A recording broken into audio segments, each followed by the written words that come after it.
been so long since we made a video. Zach doesn't remember how to record. I prefer the GoPro. Why? Because there's one button? Yeah. Oh, it's this. Oh, got it. A little red record. Okay. All right. Are you ready? Are you ready? I'm already recording.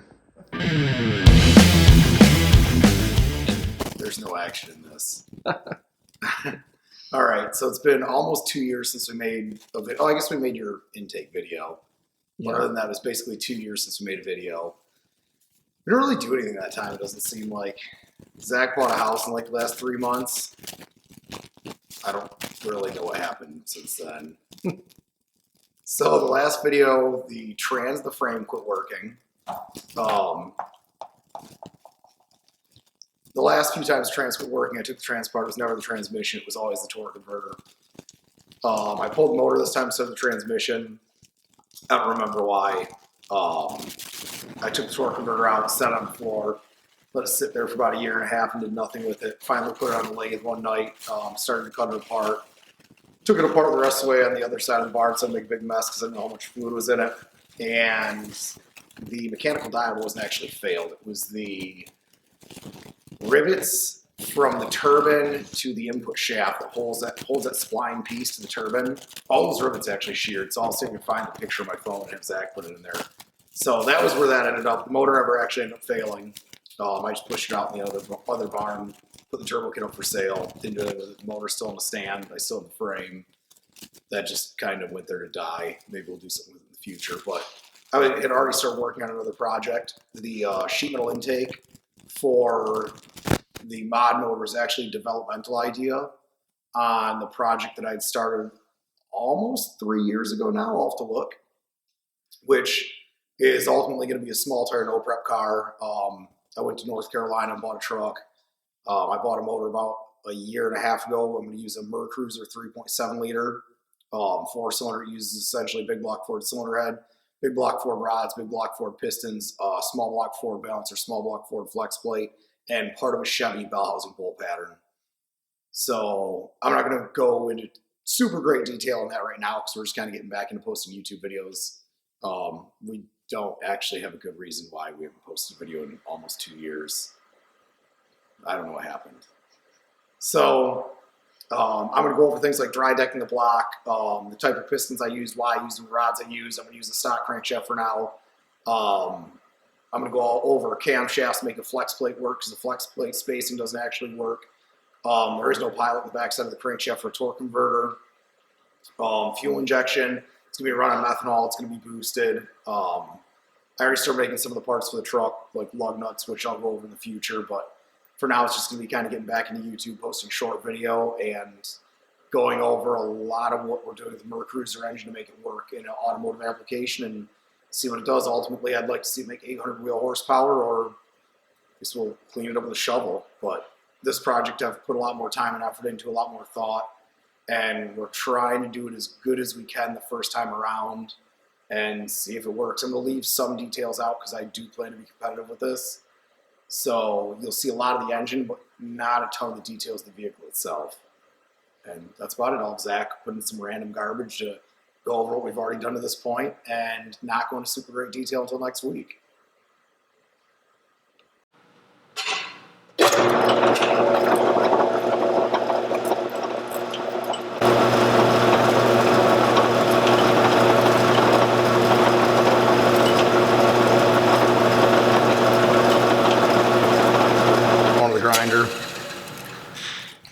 Well, after 2 years of this sitting on the floor, I figured to cut it apart and see what broke inside here. All of the rivets holding the input shaft hub in sheared off. That's why I had all neutrals. And they're all dispersed throughout the converter. You can see a bunch of damage from them inside there. It's 611 pound-feet of torque. The ground was too much for a $250 torque converter.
Dan, you ready?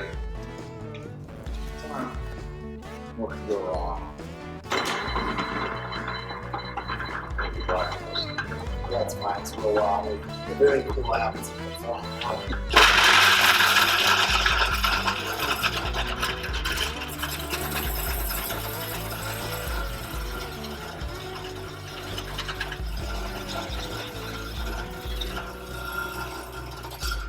And if anyone says to slow it down, that's as slow as it goes.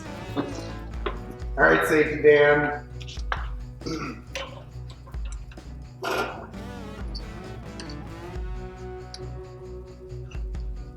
Just lift the bag up. I don't think it matters at this point. As soon as it turns on, it falls down. Our anti-NVH device. This drill press is probably older than all of us combined. All right, last step. Way too much RPM in them. We can tighten all around it. No, fuck this thing. Okay. All right, safety Dan, you ready?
Yeah, that's the limit of that drill press. There was also zero lube used in that for some reason.